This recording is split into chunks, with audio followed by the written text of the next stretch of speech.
Fitness isn't just about strength, it's about stability, mobility, and our physical independence. Train specifically for what you want to prevent. Decline in muscle mass could increase your mortality risk by 46%. Person who starts moving makes healthier food choices.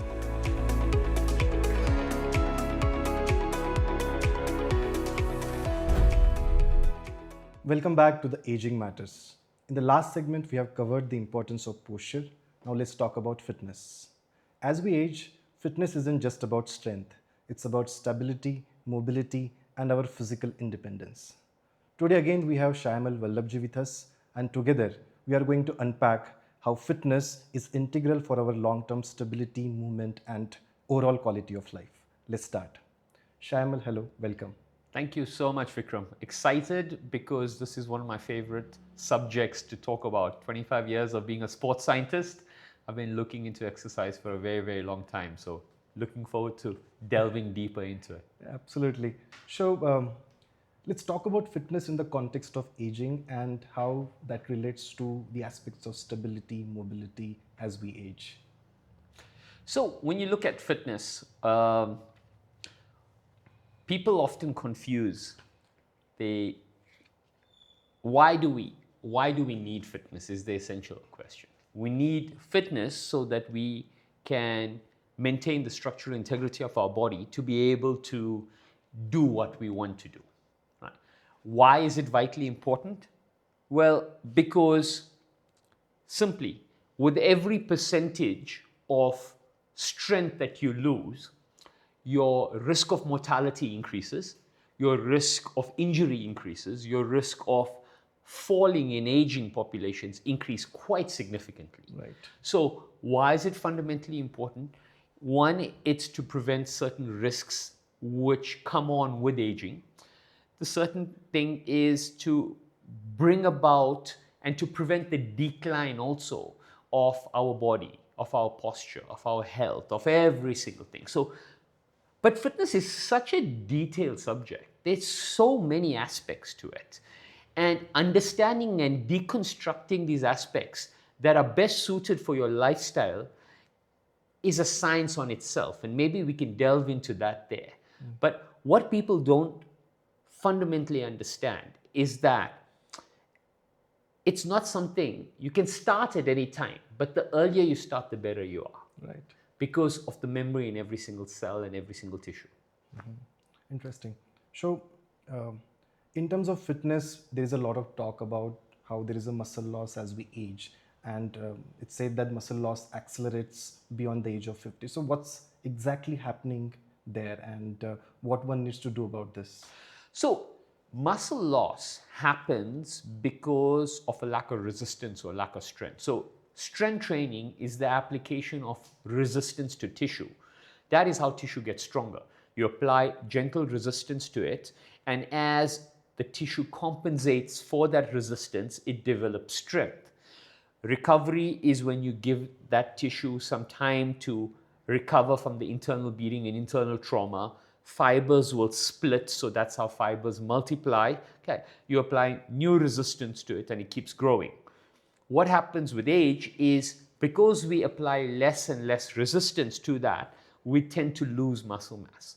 Now, a lot of people try to, for example, take certain supplements to increase bone density, because bone density is one of the physiological things that are linked to aging. Right. Now, how does your bone density decrease and how does your bone density increase? Well, your muscles are attached to your bones. Okay, so if something is attached to something, right, and this thing is getting heavier, the thing it's attached to gets stronger. If this thing is getting weaker, the thing that it's attached to no longer needs to maintain that strength, so it gets weaker. So you'll find that lean muscle mass percentage and bone density go hand in hand. So the weaker the muscle is, the bone density would drop. The stronger a muscle is, the bone density would go up. So if you want to, for example, prevent any arthritic conditions or sarcopenia or anything, the first thing we need to do is we need to start to focus on strength training just so that the density of your muscle tissue goes up, and that will have a reciprocal effect on your bone density. So bone density, muscle health are very, very correlated. For a lot of people that want to lose weight, for example, because the other problem is we're talking about posture, Right. but what happens also when you age is that because you're moving less and you're still eating as much or consuming as much, your subcutaneous fat percentage goes up. So your posture changes not also because your muscles are weakening, but also because of the fat percentage that's being added in there. Now, as you start to do strength training, the density and the surface area of your muscles increases. When you exercise, the core temperature in the muscle goes up, which means that the surface area of the tissue being burnt around it, the fat tissue increases as well. So you lose more weight in there. Very So interesting. there's a lot of intricate science that goes into maintaining posture, understanding strength training. We can delve into each one of these components to help our viewers understand it. But sum and substance is every single thing is correlated. And you cannot isolate them and try to improve one variable without having a reciprocal effect on another. Understood. Everything is directly correlated. Understood. So you talked about strength training, but and general perception is that fitness is going to gyms, doing cardio. What else there is to fitness, especially in the context of musculoskeletal longevity? So there are various components. There is muscle strength, there is muscle endurance, there's cardiovascular strength, there's speed, there's proprioception.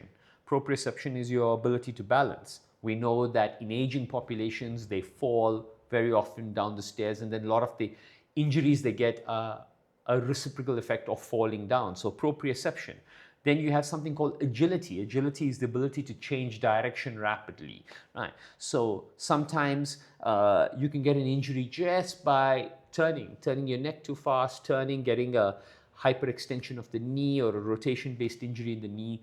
These are all the components. Now, the body responds to what you train. So in science, in exercise science, we have a rule called the rule of specificity.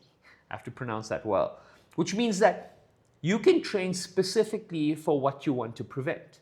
Right? And we use this a lot with athletes, and I use this a lot in the rehabilitation of my aging patients as well. So I'm saying, okay, what is the type of lifestyle that you want to live?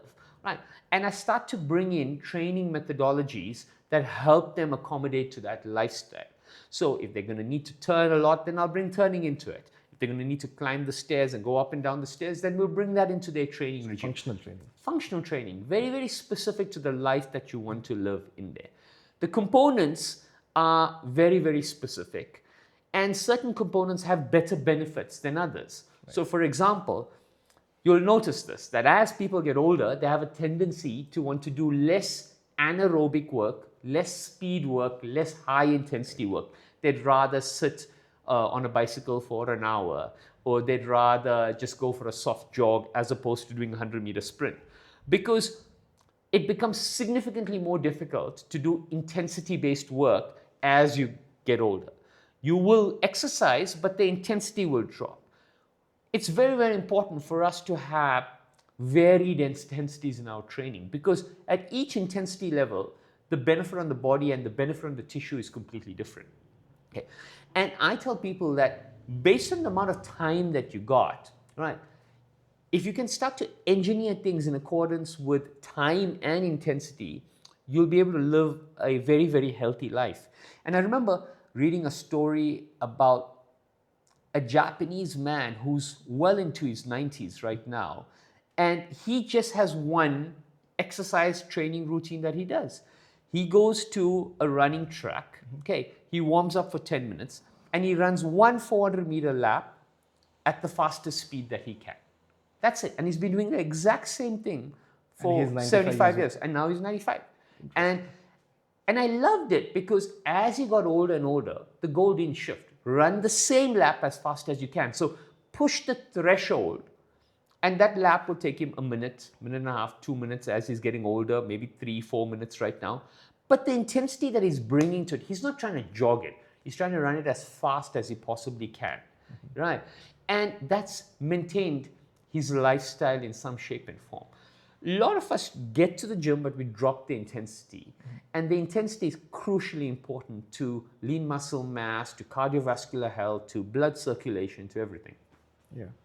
So, in the context of aging, the two aspects of fitness sort of have slightly more importance: mobility and stability, right? So, there is a lot of mortality, as you mentioned earlier, when people fall, and falls, the percentage of falls as go up as people age. So, in that context, one is strength training that you talked about, but what else one needs to do on the aspects of mobility and stability? Because I'm pretty sure there is certain aspect of cognitive element there. You talked about functional training, which probably partly answers it, but what else one could do? Mobility and stability. So, yes, so to just bring a data point to what you said, after the age of 50, every 10% decline in muscle mass could increase your mortality risk by 46%, and it could increase your risk of falling by 20%. Just a 10% drop in muscle mass. Very interesting. Okay, so 46% mortality, 20% falling risk, and these are very, very significant numbers. Right. Now, you mentioned something very important. You mentioned stability and you mentioned mobility. So, stability from a musculoskeletal point of view, right, is the strengthening of all of the muscles in the posterior chain, which you spoke about in the previous thing. Those are your stabilizers. Right? That's what's going to prevent you from falling. Right? So actively strengthening those stabilizers and working on the firing pattern of those stabilizers will take care of the stability component of it. Okay. The mobility component is about awareness. And why is mobility such an important aspect right now? Because the level of distraction in our life has gone up significantly. Absolutely. A person looks at their phone a minimum of 150 times in a day. Now, as you're aging, if you're not strength training, you're losing muscle mass, your mortality risk is going up, your stability risk is going up, your risk of falling is going up, and the number of distractions in your life is also going up. Okay, so the most important aspect with respect to mobility is not so much that you need to really quadruple the amount of strength you're doing, but what we do need to do is bring a level of mindfulness and awareness to our environment. Because mobility is in relation to your environment. How you move, how you navigate your space is in relation to what's in your space. But if you're not looking at your space, if you're not taking notice of are there objects on the ground, or what is the texture of the surface, or what are the objects around me, then you run a high risk of getting injured. So awareness for me is a secondary and primary aspect that will improve the mobility of a person when it comes to maintaining health and aging in a healthy and vital way. What essentially you are saying is that this muscle to mind connection could be trained with certain targeted practices. 100%. Every single connection in the human body can improve. Every single one. I spoke of walking barefoot. If you walk barefoot, you'll start to automatically feel that muscles in your lower abdominals contract every time you take a step. You'll start to feel your gluteus medius fire every single time you take a step. Right? There's also a very, very important relationship between exercise and stress. So exercise and stress is what? We know that the amount of stress people are experiencing at work is going up significantly. We're seeing suicide risk go up. We're seeing pre-50 cardiac arrest going up. And all of this is because of the significant amount of stress that's happening. Now, what does exercise do? Exercise creates an artificial spike in cortisol, which is the same hormone that's secreted when you're under stress. So if you exercise in the morning and you create an artificial spike in cortisol, your body is able to become significantly more resilient to any stress you face in the day. If you don't create this artificial spike through movement and through exercise, your body responds to these other stresses in a very, very different way. So exercise is vitally important to the amount of anabolic steroid and the amount of cortisol in your body. Now, let me give you a tip. For men who are post-40, for example, one of the biggest things we're seeing a significant decline in morning cortisol levels. Significant. Which is why their risk of cardiovascular disease and their risk of postural pain is increasing significantly. Now, if you are someone who's post-40, what are the first signs that you would know that your cortisol, morning cortisol levels are nowhere where it should be? Well, there are two signs that are very, very clear. The first is the thigh muscle above the knee, first half of your femur. You'll notice significant thinning of the thigh muscle, right? You feel you can't put on any muscle mass here.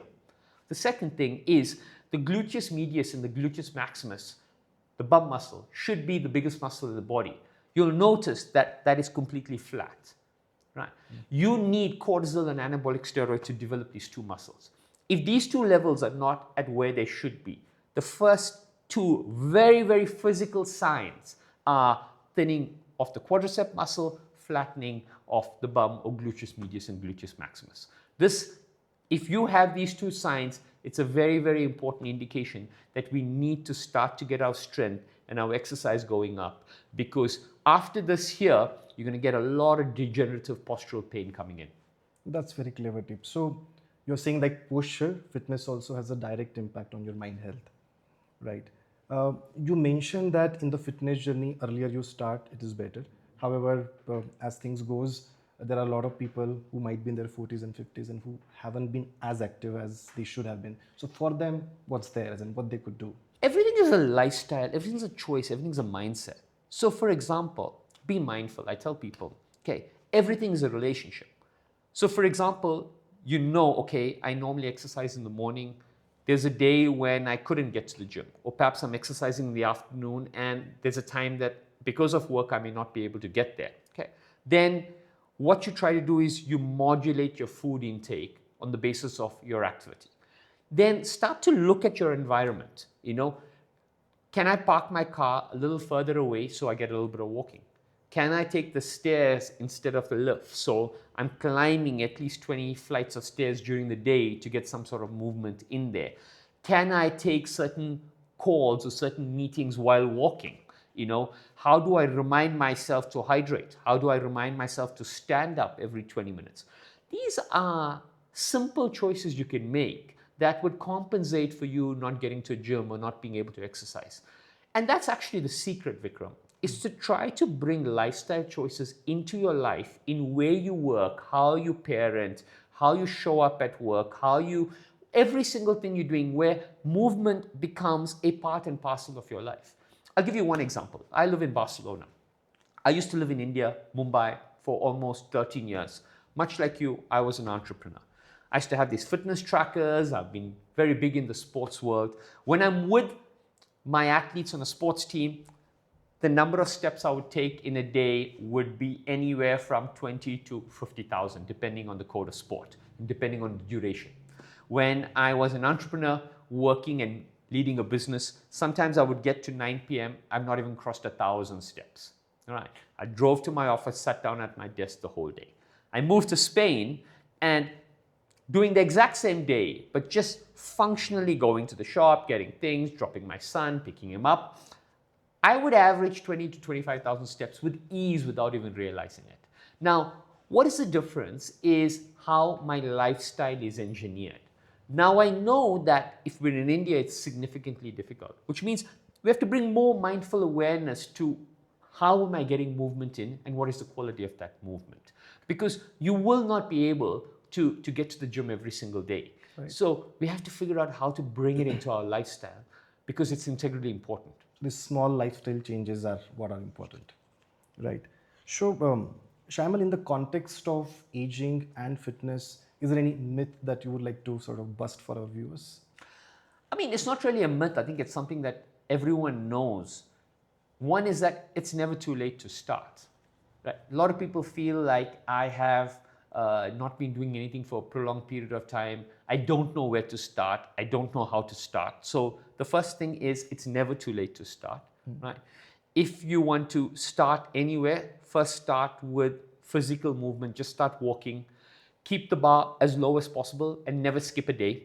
Right? Never skip a day. So if you say, I'm going to walk 1 kilometer or I'm going to do 25 push-ups, never skip a day. And on days when you have more time, then you do more. On days when you don't have enough time, you do that bare minimum. Right? The other thing that I want to bust as a myth is that I find this a joke. I laugh a lot. People come to me at 60 years old, 50 years old, and they tell me, I used to be an athlete when I was in school.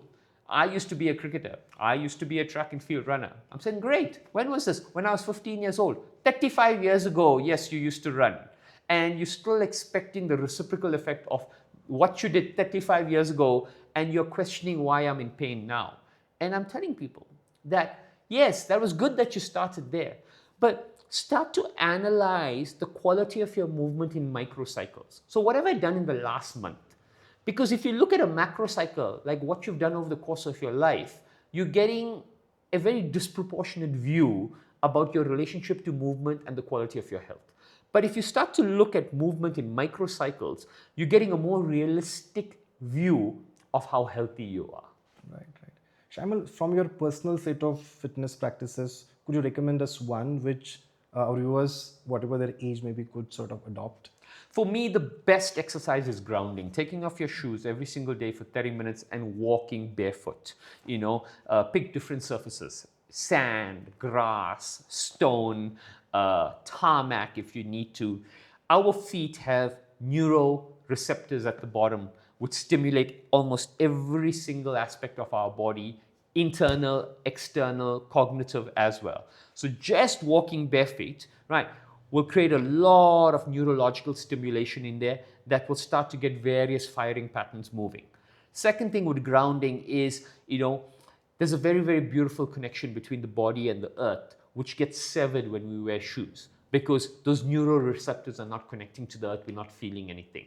I think re-establishing that connection between the soles of our feet, our body, and the earth has a very, very powerful effect in neurologically helping us manage stress, in helping us decompress, in helping us feel more relaxed and more calm, change the environment, connect more with nature, and you'll find that all of a sudden, things will start to fall in place. The other interesting thing that I want to tell is that a lot of people ask me, where do we start this journey? Do I start with exercise? Do I start with nutrition?